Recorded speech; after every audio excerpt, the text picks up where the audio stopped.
Hi guys, welcome to the learning garden. I am Mahi. आज हम start कर रहे हैं चैप्टर 2 का सेकंड पार्ट। हमने फर्स्ट पार्ट ऑलरेडी कवर कर लिया था। अगर आपने उसे नहीं देखा है तो एक बार प्लीज़ पहले उसे चेक कर लीजिए, तभी आप चैप्टर से कनेक्ट कर पाएंगे। इसमें हम स्टार्ट कर रहे हैं सेकंड पॉइंट से, creating stereotype.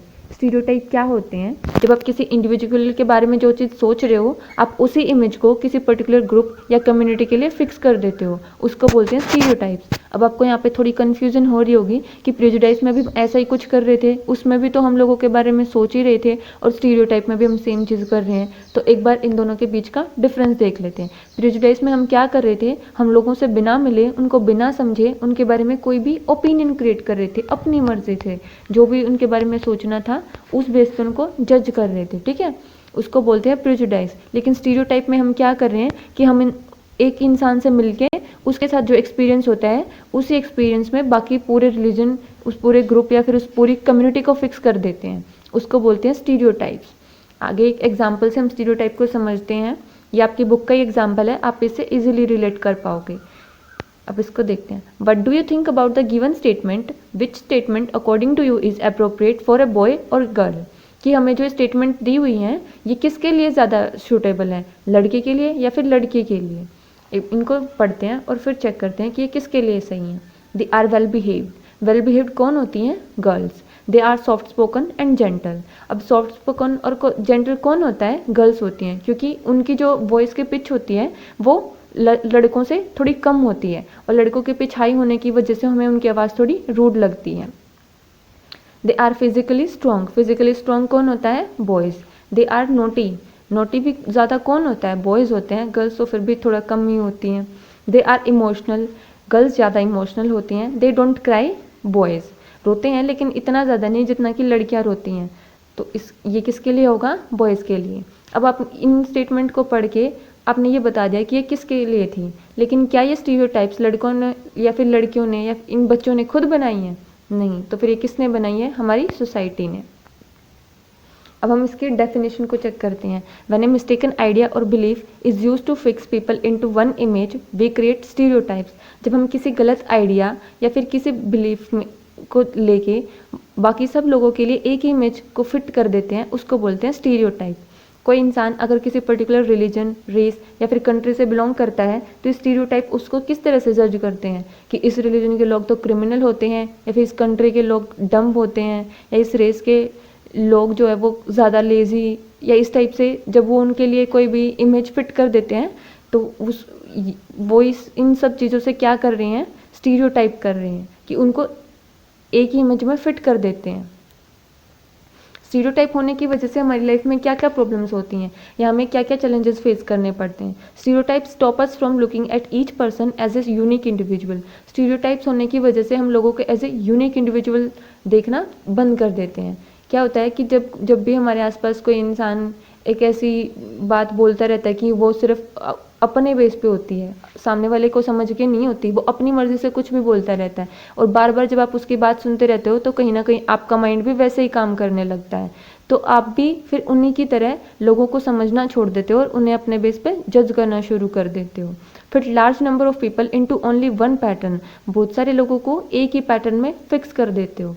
Stereotypes affect all of us. Stereotype हम सबको अफेक्ट करते हैं। They prevent us from doing certain things that we might otherwise he good. Stereotype की वजह से हम वो चीज़ें भी नहीं कर पाते जिनमें हम अच्छे होते हैं। हमें अपने इंटरेस्ट को कहीं ना कहीं उनकी वजह से कॉम्प्रोमाइज़ करना पड़ता है। ये थी स्टीरियोटाइप्स के बारे में कुछ इन्फॉर्मेशंस। आई होप आपको क्लियरिटी आई होगी। आगे देखते हैं third point, inequality and discrimination.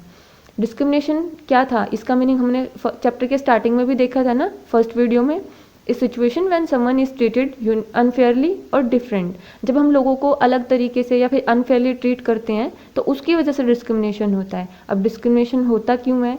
जब लोग अपने प्रेजुडाइसेस या फिर स्टीरियोटाइप्स पे एक्ट करना शुरू कर देते हैं ना, तो उसकी वजह से डिवीजन स्टार्ट हो जाते हैं और इन डिवीजन से ही डिस्क्रिमिनेशन होता है। डिस्क्रिमिनेशन डाइवर्सिटी की वजह से भी होता है। हमने स्टोरी पढ़ी थी ना चैप्टर 1 में समीर 1 और समीर 2 की, कि वो एक दूसरे से किस तरह से डाइवर्स थे। समीर 1 और समीर 2 के बीच में क्या क्या डिफरेंसेस थे? एक स्कूल जाता था तो दूसरा स्कूल नहीं जाता था, एक के पास पैसे होते थे तो दूसरे के पास पैसे नहीं होते थे, एक हिंदू रिलीजन से था तो दूसरा मुस्लिम रिलीजन से था। तो ये सब उनके बीच में क्या थे? डिफरेंसेस थे, डाइवर्सिटी थी, और इसकी वजह से भी डिस्क्रिमिनेशन होता है। और डिस्क्रिमिनेशन की और क्या क्या वजह हो सकती हैं, किस किस बेस पे हम लोगों को डिस्क्रिमिनेट कर सकते हैं? लैंग्वेज, रिलीजन, कस्टम या फिर उनके इकोनॉमिकल बैकग्राउंड्स, ये सब ऐसे रीजन्स हैं जिनकी वजह से हम लोगों को अलग अलग तरीके से ट्रीट करते हैं।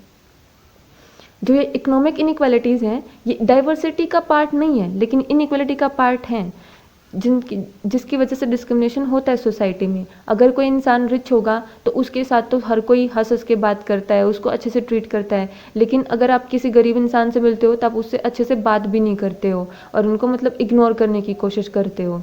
इनइक्वालिटी की डेफिनेशन हमने फर्स्ट चैप्टर में भी पढ़ी थी, एक बार उसको यहाँ भी कवर कर लेते हैं ताकि आपकी रिविजन हो जाए। People do not have the resources और the money to meet their basic needs of food, shelter and clothing. ऐसे लोग जिनके पास वो रिसोर्सेज या फिर पैसे नहीं होते हैं जिनसे वो अपनी बेसिक नीड्स को पूरा कर सकें। खाने के लिए भी पैसे नहीं होते हैं, रहने के लिए जगह नहीं होती है और पहनने के लिए कपड़े नहीं होते हैं, ये सब उनकी बेसिक नीड्स हैं, लेकिन वो इनको भी पूरा नहीं कर पाते। और ऐसे लोग जिनके पास रिसोर्सेज होते हैं और वो उन रिसोर्सेज का यूज़ करके थोड़ा और ऊपर लेवल पे चले जाते हैं, जिनके पास रिसोर्सेज नहीं होंगे वो अपने लेवल से और नीचे आ जाते हैं। इसकी वजह से उन लोगों के बीच का गैप बढ़ता रहता है और फिर डिस्क्रिमिनेशन राइज हो जाता है। कुछ ऐसे लोग होते हैं जो दोनों तरह के डिस्क्रिमिनेशन को फेस करते हैं। कैसे? वो लोग जो गरीब भी होते हैं और प्लस किसी ऐसे ग्रुप से बिलोंग करते हैं जिनके कल्चर की कोई वैल्यू ही नहीं होती, जिनको देखना या फिर उनसे बातचीत करना या उनके साथ कोई भी कंफर्टेबल फील करने में हेजिटेट करता है। तो ऐसे लोग दोनों तरह के डिस्क्रिमिनेशन को फेस करते हैं। फॉर एग्जाम्पल ट्राइब्स को लेते हैं। अब ट्राइब्स का डेवलपमेंट इतना नहीं हो पाता जितना कि एक नॉर्मल एरिया में जो लोग रहते हैं उनका हो पाता है। ट्राइब्स तक जो रिसोर्सेज हैं वो भी इनफ अमाउंट में नहीं पहुंच पाते हैं, तो वो अपनी बेसिक नीड्स तक को भी कभी कभी पूरा नहीं कर पाते, जिसकी वजह से वो बाकी लोगों से थोड़ा पीछे रह जाते हैं। एक तो वो गरीब होते हैं, दूसरा उनके कल्चर की कोई वैल्यू नहीं करता, तो इसकी वजह से उन्हें दोनों टाइप के डिस्क्रिमिनेशन को फेस करना पड़ता है। अब एक और एग्जाम्पल जो बुक में दिया हुआ था, जैसे मुस्लिम है, मुस्लिम लोगों में हमें क्या देखने को मिलता है कि जो मुस्लिम गर्ल्स हैं वो ज़्यादा स्कूल ड्रॉप आउट करती हैं। और वो क्यों करती हैं? क्योंकि उनके पास पैसे नहीं होते। लेकिन स्टीरियोटाइप्स ने क्या चीज़ कंसिडर कर ली कि मुस्लिम लोग अपनी बेटियों को ज़्यादा पढ़ाते नहीं हैं। वो पढ़ाएंगे कैसे जब उनके पास पैसे ही नहीं होंगे? तो अगर ये उनके पीछे की जो बेसिक वजह है या फिर जो रियल वजह है ना, उसको अगर देखेंगे तो कंक्लूजन कुछ और ही निकलता है। लेकिन स्टीरियोटाइप्स अपनी तरफ से कुछ भी बोल देते हैं और फिर उसी इमेज में सबको फिट कर देते हैं कि मुस्लिम लोग तो अपनी लड़कियों को कम पढ़ाते हैं। इस वीडियो में इतना ही कवर करते हैं, आगे के पॉइंट्स को हम नेक्स्ट वीडियो में कवर करेंगे। अगर आपको वीडियो पसंद आई हो तो लाइक और डिसलाइक करके ज़रूर बताएं, और अगर वीडियो डिसलाइक करते हैं तो वजह ज़रूर बताएं। खुश रहिए, मस्त रहिए, पढ़ते रहिए।